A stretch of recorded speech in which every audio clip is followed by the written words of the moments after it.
Ok, pas tous, bien-aimés frères et sœurs. Vous avez vu la France.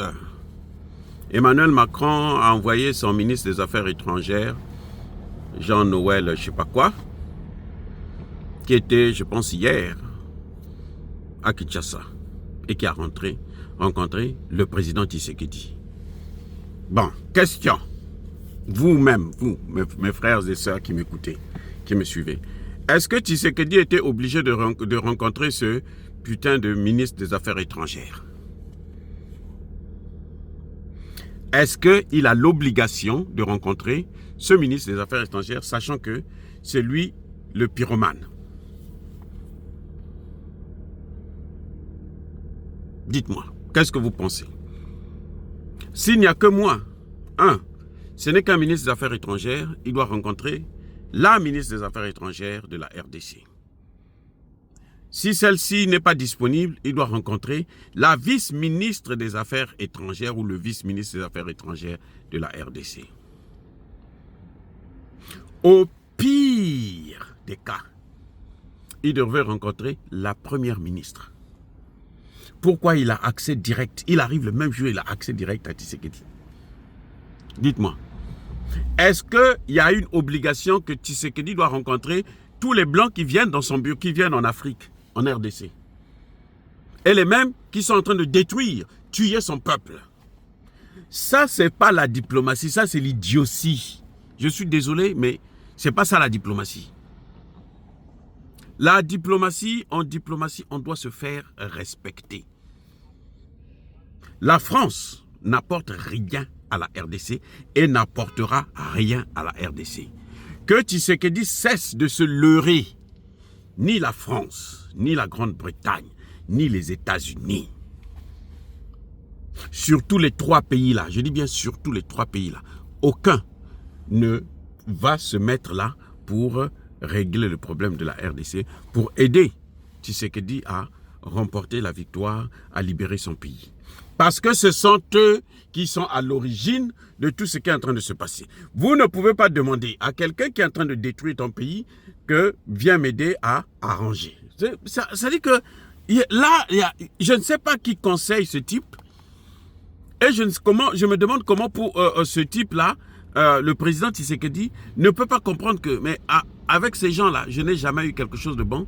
Laisse-moi regarder un peu ailleurs.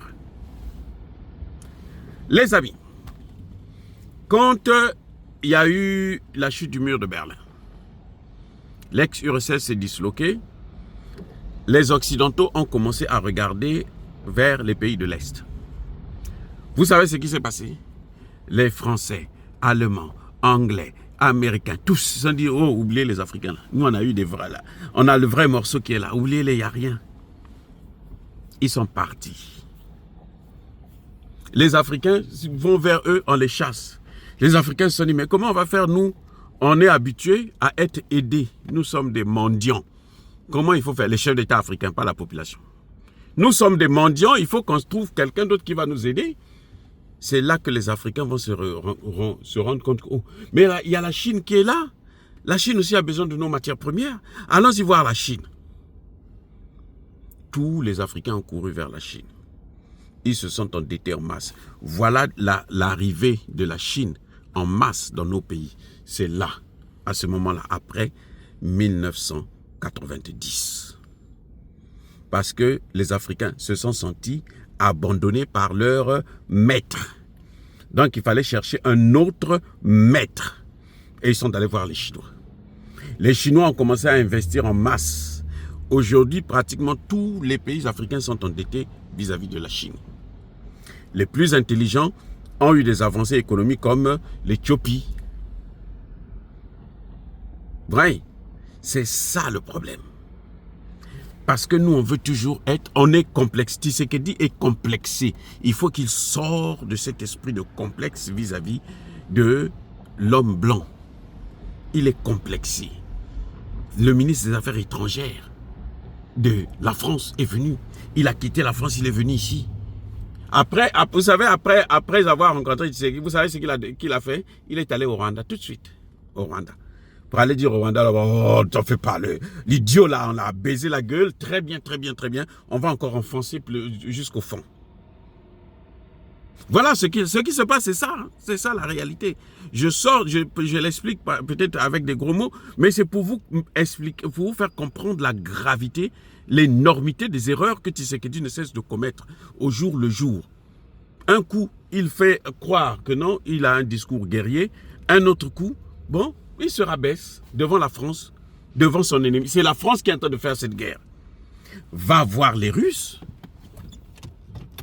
et on verra ce que les Français vont faire.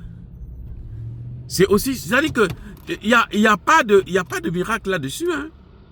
Il n'y a pas de miracle. Donc, quand les Africains sont allés en Chine pour demander à la Chine de venir investir chez eux, les Européens se sont rendus compte, aïe, c'est trop tard.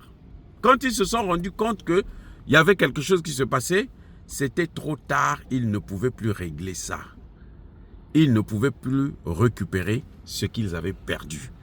Voilà pourquoi la Chine est montée très haut et aujourd'hui, c'est la Chine qui est le premier investisseur en Afrique. C'est à cause de ces Occidentaux parce qu'ils avaient minimisé l'Afrique. Et l'Afrique s'est tournée vers la Chine. Donc, Tshisekedi, ce qu'il a à faire aujourd'hui, c'est justement la même chose. Parce que les mêmes causes, là, ça produit les mêmes effets. Eux, ils ont Kagame. Kagame, ça fait 30 ans qu'il est en train de réussir avec l'Ouganda et le Kenya. Ils s'enrichissent sur le dos des Congolais. Kagame et l'Ouganda, le Kenya, reçoivent, c'est-à-dire que s'enrichissent plus que la RDC pour les biens qui appartiennent à la RDC. Et les Occidentaux, eux, ce sont les maîtres, puisque ce sont eux qui sont à l'origine de tout ça, ce sont eux qui commandent Kagame, Museveni et Ruto. Donc, eux, ils ne peuvent pas changer d'avis parce qu'ils ont pris goût. Et ils savent que ça marche. Parce que Tshisekedi, ça fait 6 ans qu'il n'a jamais compris que ceux qui sont les ennemis, là, ce sont les Français. Il l'a dit une fois à Paris. Mais quand il est revenu, qu'est-ce qu'il a fait? Il n'a rien fait. Il a dit, les Chinois et les Russes viennent par la grande porte. Vous l'avez vu en Russie? Vous l'avez vu envoyer sa ministre des Affaires étrangères en Russie, rien que pour aller discuter avec Poutine ou avec le ministre des Affaires étrangères, Lavrov, en Russie. Parce que c'est toi qui es dans le besoin, c'est toi qui dois aller voir l'autre. Jamais. Mais comment voulez-vous régler les problèmes que vous avez? Si vous êtes comme ça, vous ne tirez jamais la leçon. C'est-à-dire il est lent, très lent, pour comprendre quelque chose, il lui faut vraiment un siècle. Quand il va comprendre, pour prendre la décision, il lui faut aussi un autre siècle. Il est en train d'être roulé dans la farine par ses généraux. Il n'arrive toujours pas à comprendre. Il a fallu que la population sorte dans la rue pour que Tshisekedi comprenne que non, ça ne va plus. Voilà les amis, c'est compliqué.